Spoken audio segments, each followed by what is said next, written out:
Hello student, welcome back to our channel college of knowledge. Student, पिछली video में हमने polynomial chapter के introduction के बारे में स्टडी की थी और हमने रिकैप किया था 9th क्लास के सिलेबस को। जल्दी हमने रिकैप करके ये जाना था कि हमने पॉलिनोमियल्स को कैसे कैटेगराइज किया डिफरेंट तरीकों से। पहले टर्म्स के तरीके से, टर्म्स के बिहाफ पे, फिर हमने किया उनको डिग्री के बिहाफ पे, फिर हमने जाना कि किसी पॉलिनोमियल के जो जीरोस होते हैं वो कैसे निकाले जाते हैं एग्जांपल के थ्रू। फिर हमने जाना था कि sum of zeros and product of zeros क्या होता है और इनका कोफिशिएंट के साथ रिलेशनशिप कैसे फाइंड किया जाए। और हमने जाना था कि किसी पॉलिनोमियल के ग्राफिकल सॉल्यूशन यानी जीरोस कैसे फाइंड किए जाते हैं। उसके अंदर हमने एक्सरसाइज 2.1 को भी किया था। उसके दो पार्ट किए थे, बाकी के पार्ट मैंने कहा था आप अपने आप से ट्राई करें और अगर आपको कोई प्रॉब्लम आती है कमेंट सेक्शन में कभी भी पूछ सकते हैं। तो आज की इस वीडियो में हम चैप्टर 2 पॉलिनोमियल के एक्सरसाइज 2.2 का क्वेश्चन नंबर 1 करने जा रहे हैं। एक्सरसाइज 2.2 एक्चुअली मैंने मेंशन कर दिया है, ठीक है। तो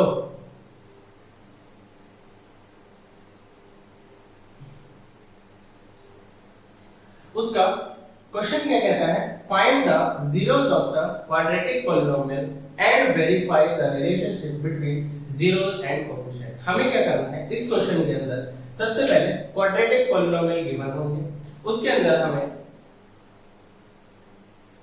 पॉलिनोमियल्स के जीरोस को फाइंड करना है, पॉलिनोमियल्स के जीरोस को फाइंड करना है और उसके बाद verify the relationship between zeros and coefficient. हमें उसके बाद कोफिशिएंट और जीरोस के बीच में जो रिलेशनशिप होता है उसको फाइंड करना है। तो चलिए शुरू करते हैं।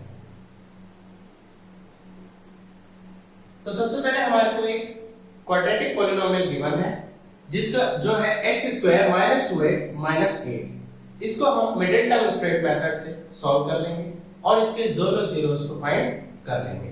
तो सबसे पहले हम क्या करेंगे, 1 और 8 को मल्टीप्लाई करके उसके फैक्टर बना लेंगे और 2 को ब्रेक कर लेंगे मिडिल टर्म स्प्रेड से।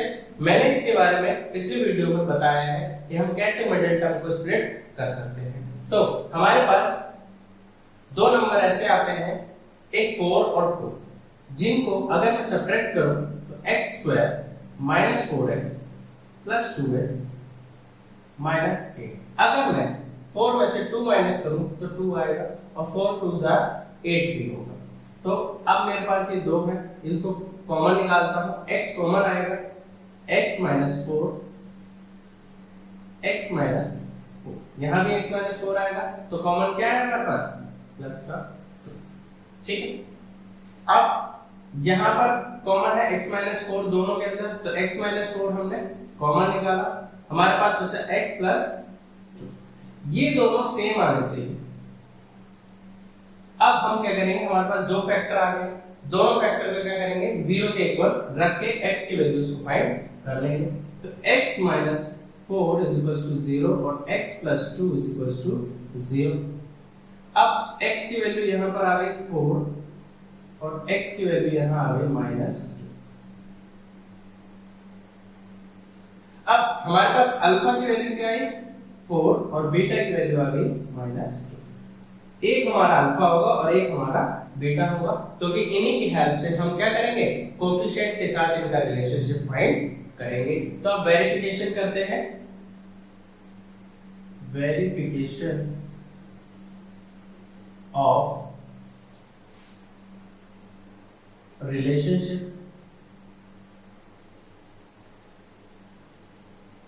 between, शॉर्ट में लिखा between zeros and coefficient,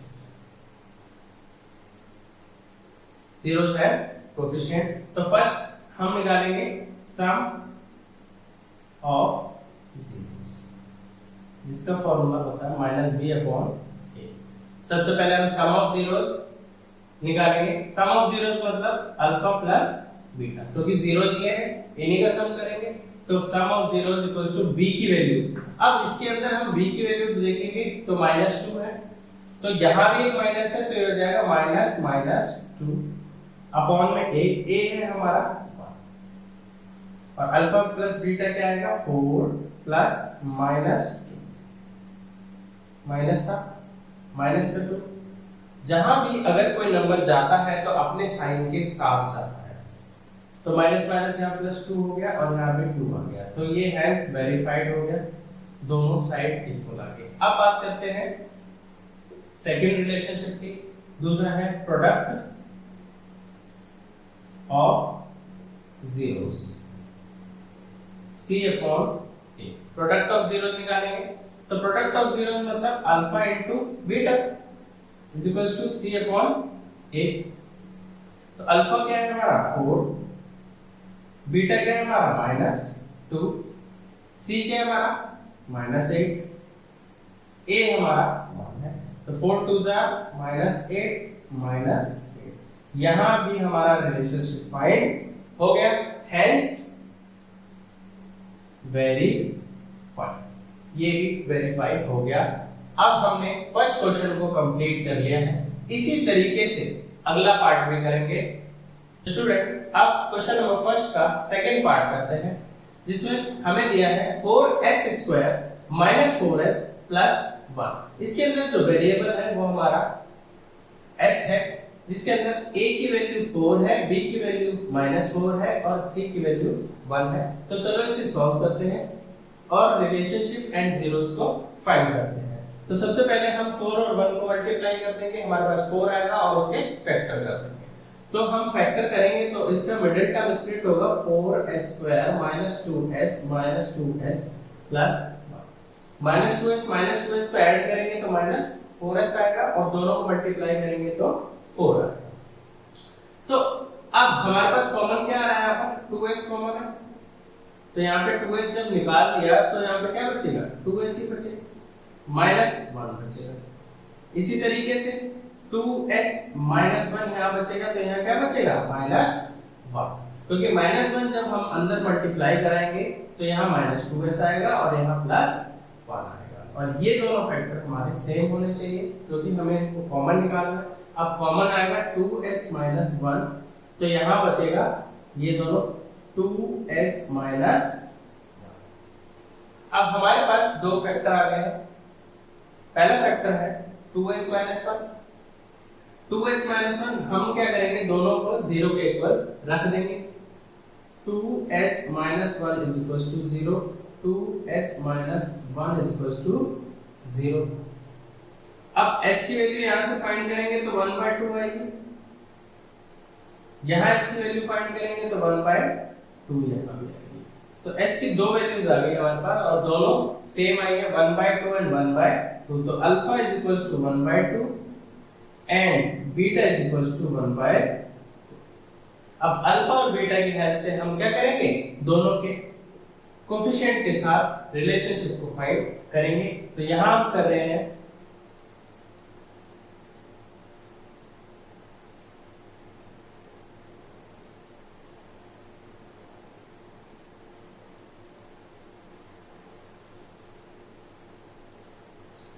verification of relationship between zeros and coefficient।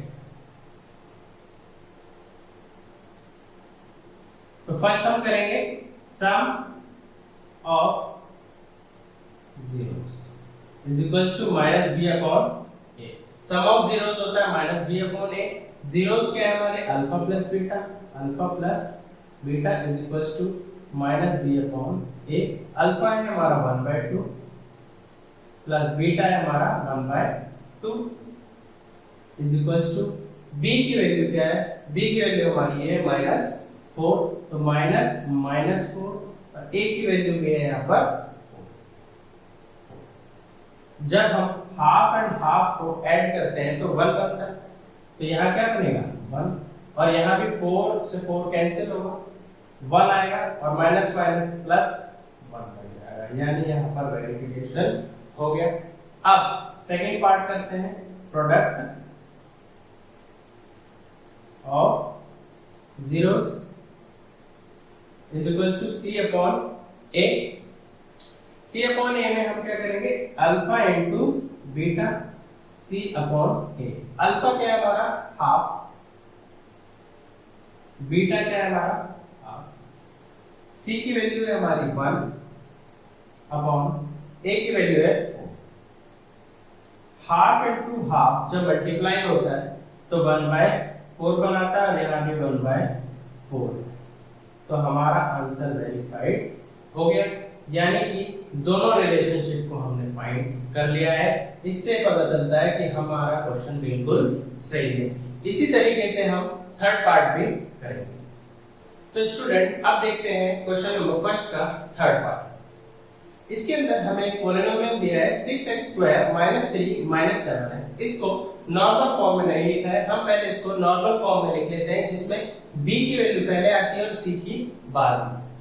तो सॉल्यूशन करेंगे तो सबसे पहले हम इसको पोजीशन कर लेते हैं 6x² - 7x को आगे लिख देते हैं और लास्ट में लिख देते हैं 3 को, क्योंकि ये कांस्टेंट होता है। अगर हम स्टैंडर्ड फॉर्म से इसको कंपेयर करते हैं तो लास्ट का कांस्टेंट और बीच में। अब देखो हमारे पास एक नॉर्मल पॉलिनोमियल आ गया है। अब हम इसको नॉर्मल तरीके से, जैसे हम मिडिल टर्म स्प्लिट करते हैं उसी तरीके से इसको सॉल्व कर लेंगे। 6 × 3 करेंगे 18 आएगा।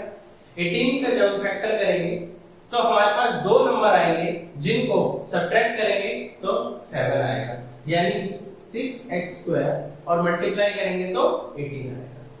-9x + 2x - 3। अब देखो यहाँ पर -9 में से +2 माइनस होगा तो माइनस का 7 आएगा, और दोनों मल्टीप्लाई होंगे तो 18 आएगा। अब इन दोनों में कॉमन क्या है, 3x। जब 3x यहाँ से कॉमन आ गया तो यहाँ क्या बचा, 2x, और यहाँ क्या बचा, माइनस का 3। इसी तरीके से 2x - 3 यहाँ भी कॉमन बचेगा, बट यहाँ तो कुछ कॉमन निकला नहीं, तो जब कुछ कॉमन नहीं है तो प्लस का 1 कॉमन आएगा। तो अब यहाँ पर दोनों सेम है, कॉमन निकालेंगे 2x - 3, तो यहाँ बचेगा हमारे पास 3x + 1, ये दोनों बच जाएंगे। अब हमारे पास फिर से दो फैक्टर आ गए हैं, दोनों फैक्टर को हम क्या करेंगे, 0 के इक्वल रख के सॉल्व कर लेंगे और वेरिएबल की वैल्यू को फाइंड कर लेंगे। तो यहाँ पर जब हम वैल्यू फाइंड करेंगे तो 2x = 3 और x = आ गया 3/2। तो x की वैल्यू यहाँ आ गई 3/2, और यहाँ क्या आती है 3x = -1 और x = -1/3। यहाँ x की वैल्यू आती है -1/3। तो अल्फा की वैल्यू क्या है हमारे पास, 3/2, और बीटा की वैल्यू क्या है हमारे पास, -1/3। ये दोनों वैल्यूज आ गई। अब फिर से हम वेरिफिकेशन करेंगे रिलेशनशिप का। तो वेरिफिकेशन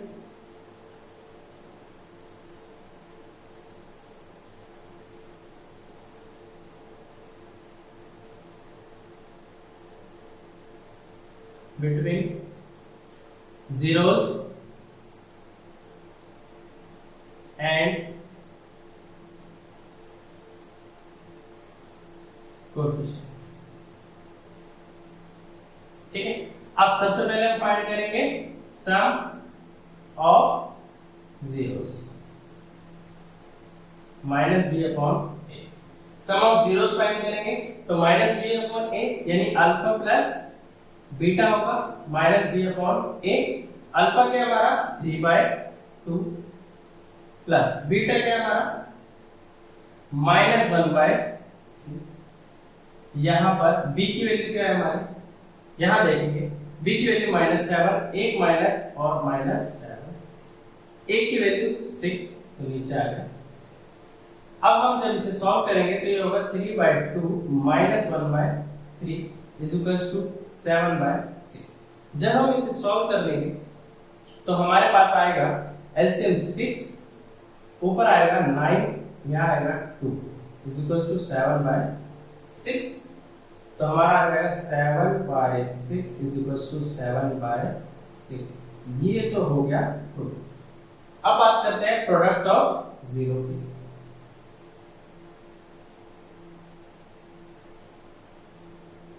C/A।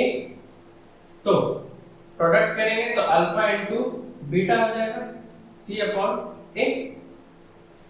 अल्फा क्या हमारा 3/2 मल्टीप्लाई -1/3। c की वैल्यू क्या है हमारी, c की वैल्यू है -3 और a की वैल्यू हमारी 6। यहाँ कैंसिल आउट करेंगे तो ये आएगा माइनस का 1/2 और यहाँ जब हम कैंसिल आउट करेंगे तो यहाँ भी आएगा माइनस का 1/2। तो यहाँ भी हमारा रिलेशनशिप वेरीफाइड हो गया। इसी तरीके से और पार्ट पे आप कर सकते हैं, ये हेंस वेरीफाई कि दोनों रिलेशनशिप को हमने वेरीफाई कर दिया है। सबसे पहले हमने जीरोस को फाइंड करा, अल्फा बीटा की वैल्यू को फाइंड करा, देन हमने उसके रिलेशनशिप को कोएफिशिएंट के साथ वेरीफाई करा। आई होप आपको समझ आया होगा। आगे एक दो पार्ट और करते हैं, देखते हैं कि किसी और तरीके का पॉलिनोमियल आता है तो हम कैसे करते हैं। ये ट्राइनोमियल था, नॉर्मल एक क्वाड्रेटिक पॉलिनोमियल दिया हुआ है। कई बार बच्चों को कुछ ऐसा क्वेश्चन आ जाता है जो उन्होंने नहीं करा होगा। आगे बुक में दो क्वेश्चन दो टर्म वाले भी हैं, बाइनोमियल भी है, उनको करके देखते हैं।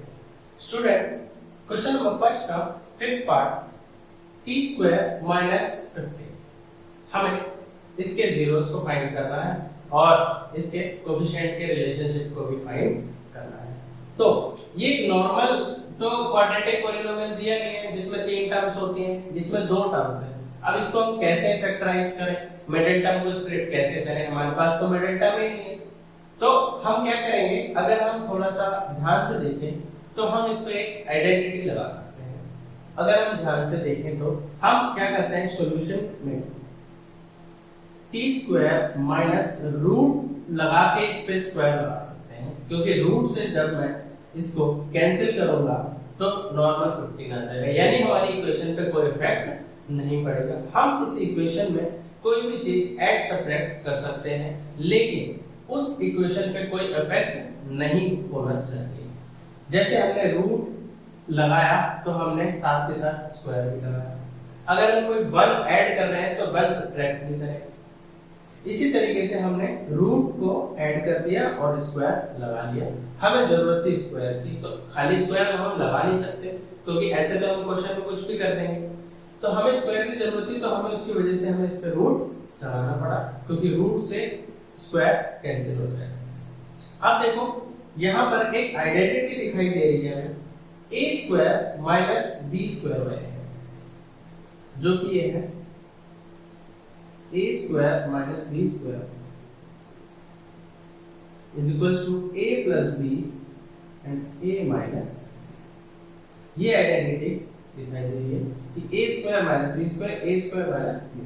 तो इसको जब मैं इसमें ओपन करूंगा तो ये हो जाएगा t plus √15, क्योंकि अभी हमारा a है t और b है √15, तो a plus b and a minus b। तो ये दो हमारे वो फैक्टर आ गए जो हम मिडिल टर्म स्प्लिट करने के बाद बनाते हैं। अब इन दोनों को 0 के इक्वल रख के t की वैल्यू को फाइंड कर लेंगे। तो t plus √15 is equals to 0, t minus √15 is equals to 0। यहाँ t की वैल्यू आती है minus √15 और यहाँ t की वैल्यू आती है plus √15। तो alpha is equals to minus √15 and beta is equals to √15। ये दोनों वैल्यू हमारे पास अल्फा और बीटा। अब हम इसके रिलेशनशिप को फाइंड करेंगे।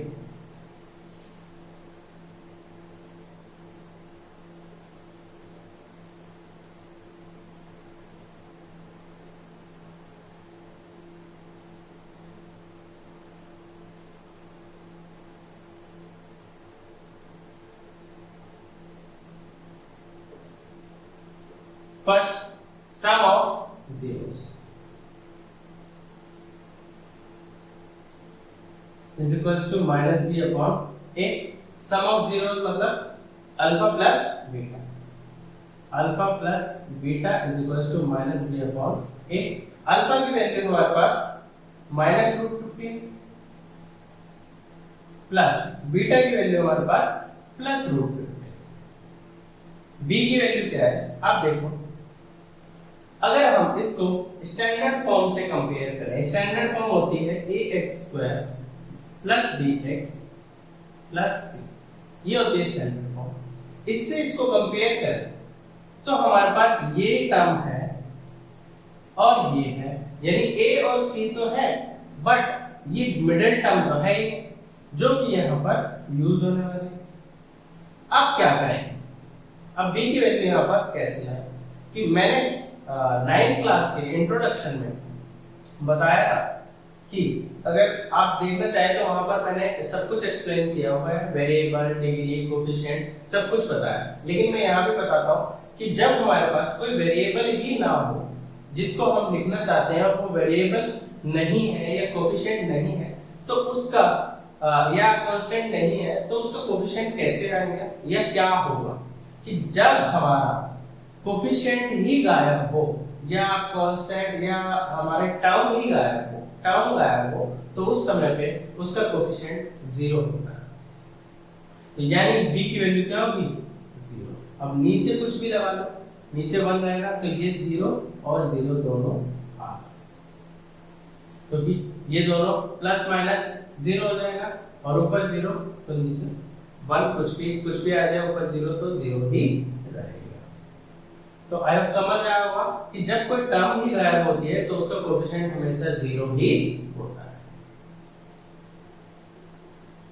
Second, product of zeros, C/A, product alpha into beta, C/A। Alpha क्या है हमारा -√15 and multiply +√15, alpha into beta. C की वैल्यू, C तो हमारे पास है -15, A हमारे पास कुछ नहीं तो 1। तो जब √15 से मल्टीप्लाई होगा तो खाली 15 आएगा और प्लस माइनस मल्टीप्लाई होगा तो माइनस आएगा। इसी तरीके से यहाँ भी माइनस का 15 ही आएगा। हेंस वेरीफाइड द रिलेशनशिप, हमने रिलेशनशिप को फाइंड कर लिया है और वेरीफाई कर लिया है दोनों। आई होप आपको क्वेश्चन नंबर फर्स्ट एक्सरसाइज 2.2 का पूरी तरीके से समझ आ चुका होगा। अगर फिर भी आपको अदर पार्ट करने हैं, जो रिमेनिंग पार्ट रह गए इस क्वेश्चन के, आप उनको कीजिए, खुद से कीजिए। अगर आपको फिर भी कोई प्रॉब्लम होती है तो कमेंट सेक्शन में आप पूछ सकते हैं।